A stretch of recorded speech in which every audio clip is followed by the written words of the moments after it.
गुरुजी एक सुशील बोल रहा हूँ, एक सवाल था थोड़ा गोल्ड इन चीज अलग, जो एलआईसी में इन्वेस्टमेंट होता है इसका क्या क्या मानते हैं मुझे? अगर आपको लगता है कि आप असमय मर जाएंगे तो एलआईसी कराइए, नहीं तो कोई जरूरत नहीं। मैंने तो कोई एलआईसी नहीं कराई अभी। तो गुरुजी जब जैसे मान लीजिए जो गलती हमने कर दी, जैसे 2013 से मैं 2 एलआईसी मेंटेन कर रहा हूँ और एक 2018, तो अब इनमें क्या करना चाहिए? विड्रॉ कुछ करें, नहीं, कैसे करें? आप ये आप अपने पैसे की कत्ल कर रहे हैं। आपका अपना विवेक है। अगर आपको लगता है कि आपके जीवन को खतरा है तो उसे कंटिन्यू रखिए, नहीं लगता है तो उसे छुड़ा करके कहीं इन्वेस्ट करिए, क्योंकि आप अपने पैसे से एलआईसी को संपन्न बना रहे हैं, आप संपन्न नहीं होंगे, ये गारंटी।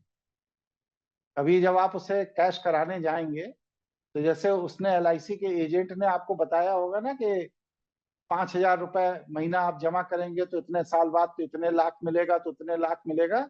लेकिन जब आप कैश विड्रॉ करने जाएंगे तो ऐसा कहीं कुछ नहीं मिलता। जो पैसा आपने दिया होता है उसी पैसे पे 3 से 5% ब्याज लगा के वापस कर दिया जाए। एलआईसी ने अपने शेयर निकाले थे, जिन्होंने खरीदे वो सब रो रहे हैं। जी। हमारे बेटे ने भी खरीदे थे और अंततः घाटे में बेच के बाहर निकलना पड़ा। एलआईसी का तो मतलब ही घाटा है, बस सिर्फ बातें बातें हैं वहां पर, कहीं कुछ नहीं। ठीक है।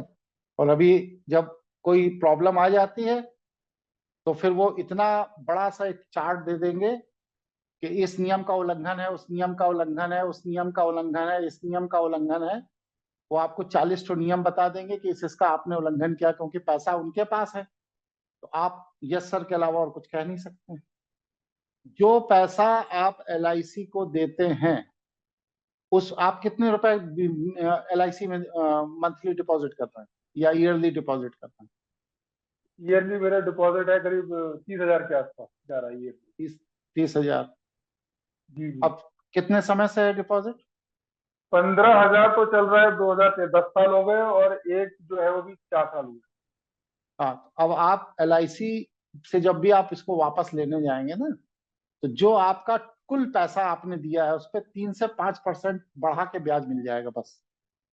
ठीक है। और वही पैसा अगर आपने मेटल में इन्वेस्ट किया होता तो आज आपके पास कम से कम 6 से 8 लाख रुपए का मेटल है, बिल्कुल। क्योंकि 10 साल पहले मेटल की कीमत 18,000 थी, आज 54,000। जी इसलिए जी। किसी भी बेवकूफी में किसी भी, अब लोग कहते थे सुब्रत सहारा, कहते ये भारत का स्विस बैंक है, कभी इनके ऊपर कोई प्रॉब्लम आ ही नहीं सकती, वेल मैनेज्ड।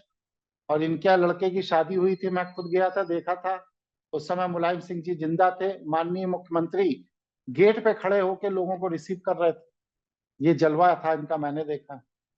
और अब मैंने ये भी देखा है अभी 20 दिन पहले कि लखनऊ की पुलिस उनको घर घर छापा मार के ढूंढ रही है, वो छिपे छिपे कर रहे हैं।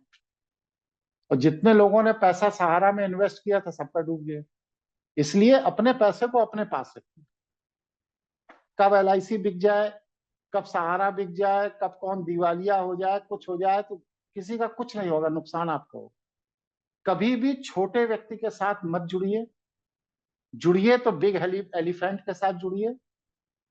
और जिसके साथ भी जुड़िए तो चीजों का कमांड अपने हाथ में रखिए।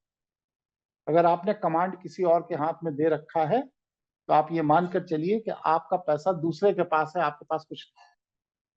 तो ये सब छोटी छोटी सुरक्षाओं पर ध्यान देने की जरूरत है। अगर आप इन्वेस्टमेंट कर रहे हैं तो इन चीजों पर विचार करें।